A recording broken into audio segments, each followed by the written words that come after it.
Ang problema naman itong isa na to, yung ABS warning indicator ayaw mamatay.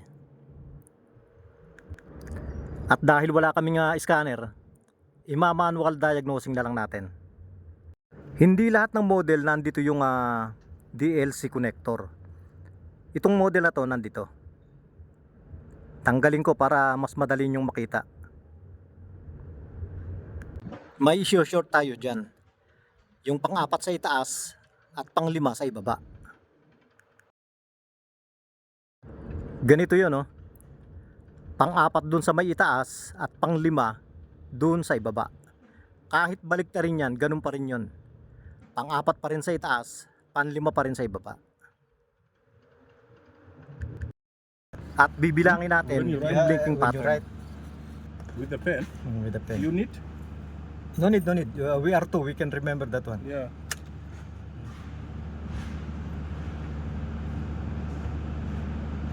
One, two, three. 1, 2, 3. 33. 1, 2, 3. 1, 2, 3, 4, 5, 6, 7, 8, 9. 8, 38. 1, 2, 3, 4. 1, 41. 33, 38, 41.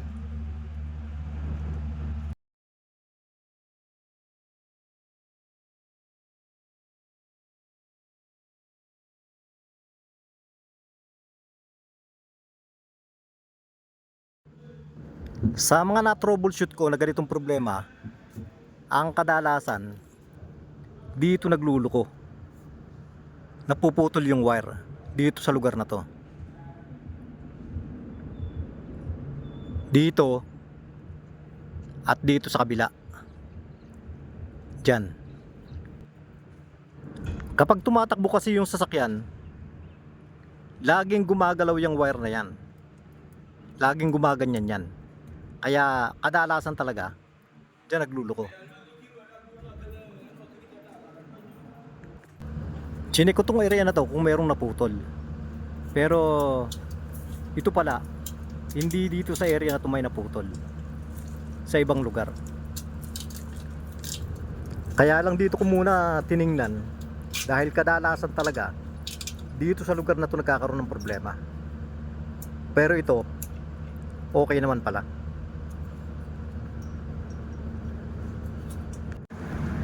Ayun ang problema dito. Ayan o. Problem dito. Dito sa may sensor. Ayun, problem dito. Ayan ang problema nandito. Ang problema naman ngayon kung paano hihinangin. Dulong-dulo na yung pagkakaputol, oh.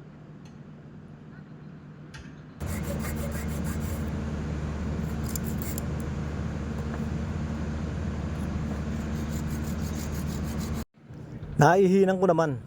Epoxyan ko na lang para matibay. Parang okay naman eh. Eto na siya nung ma-epoxyan. Sana naman pumwede pa. Pagka hindi pumwede, saka ko na orderan. Inayos ko na rin yung mga binalatan ko rito.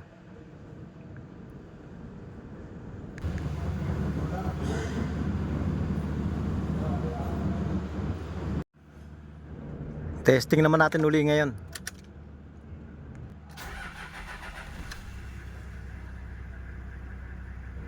Meron pa rin. Minsan nga pala kailangan i-reset.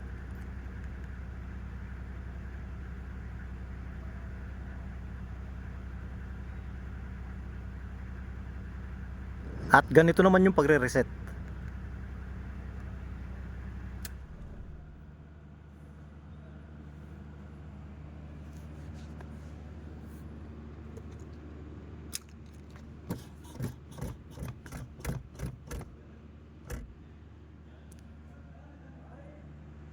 Kapag ganyan na yung blinking, ang ibig sabihin yan, normal na yan.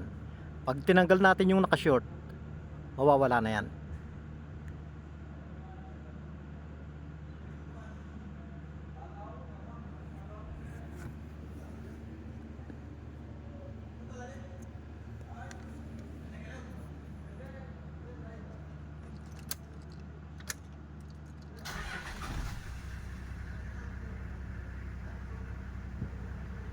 Okay na yan. Doon lang yung naging problema niyan. Kung may problema pa yan, magbibigay uli ng code. Yun nga pala pagre-repair sa sensor. Hindi ko ire-recommend yan ha. Kung mayroong bago, mas mainam bago na. Kaya lang dito sa amin, i-order pa yan. Matagal pa bago dumating. Kaya ginawan ko na lang ng remedyo. Pero kung mayroon, papalitan ko na lang agad yan.